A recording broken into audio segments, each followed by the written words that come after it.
Hello बच्चों, let's read this question. So this question says if 50 volt potential difference is suddenly applied to a coil with L inductance given कर रखा है coil का resistance भी given कर रखा है, ठीक है। एल और आर दोनों ही, ठीक है। The rate of increase of current after 0.001 second, ठीक है। आपको rate of increase of current बताना है, यानी कि करंट का रेट यानी कि D I by D T यहाँ पर कैलकुलेट करके बताना है। ऑलराइट, तो इस क्वेश्चन को बच्चों देखिए की concept of L R circuit लिख लीजिए, एल आर सर्किट, ठीक है।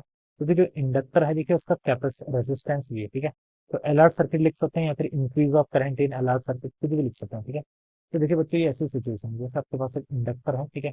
इंडक्टर के पास एल भी है, ठीक है, और उसके रेजिस्टेंस को मान लीजिए मैंने इसे सेपरेटली ड्रॉप कर दिया, ठीक है। और हमने इसको क्या कर रखा है, पोटेंशियल डिफरेंस क्या कर रखा है, कनेक्ट कर रखा है, ठीक है। सडनली अप्लाई तो पोटेंशियल डिफरेंस मान लीजिए ये है, अप्लाइड कर रखा है, ठीक है। ये आपका वी वी है, ठीक है, हाँ। Rate of increase of current बताना, ठीक है। देखिए बच्चों एलआर सर्किट में आपका करंट क्या होता है, करंट को देखिए हम करंट किसी भी टाइम पर हम कैसे लिखते हैं, करंट होता है आपका I equal to I not times देखिए 1 - e⁻ R T by L, ठीक है।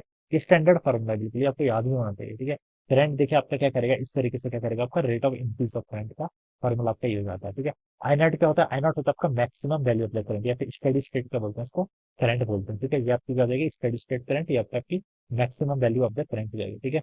ये हम इसके यहाँ पर से ऐसे लिखेंगे, ओके। तो तो अब क्या बच्चे फिर आपका, ये आपको क्वेश्चन है पोटेंशियल डिफरेंस गिवन कर रखा है, आर गिवन कर रखा है, ठीक है। तो ये आपका आ जाएगा, ठीक है। अब चलिए बच्चों उसको सॉल्व करते हैं। आई नॉट की वैल्यू देखिए हम क्या लिख सकते हैं, आई नॉट की वैल्यू होती है आपकी ई बाई आर के इक्वल, ठीक है। ई कितना आपका देखिए, ई आपका बैटरी का वोल्टेज है, सॉरी ई बोल दीजिए या फिर वी बोल दीजिए, वी बोल देते हैं, क्वेश्चन ने वी यूज कर लिया। तो 50 डिवाइडेड बाय रेजिस्टेंस कितना आपका 1 ठीक है। तो ये इतना आ जाएगा यहाँ से 5/18 के इक्वल आ गया, कितना 5/18 एम्पियर के इक्वल।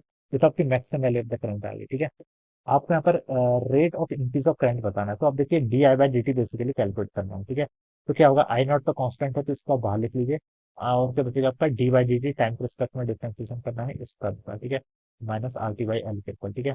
तो देखिए कितना होगा, आई नॉट तो आपका ऐसे रहेगा, वन का डिफरेंशिएशन जीरो हो जाता है, माइनस ये देखिए एक्सपोनेंशियल वाली E to the power minus R T by L, ठीक है। और यहाँ से आपका माइनस आर बाई एल आएगा जो कि आपका प्लस हो जाएगा, ठीक है। ये आ जाएगा फिर यहाँ से आपका नेट, ठीक है।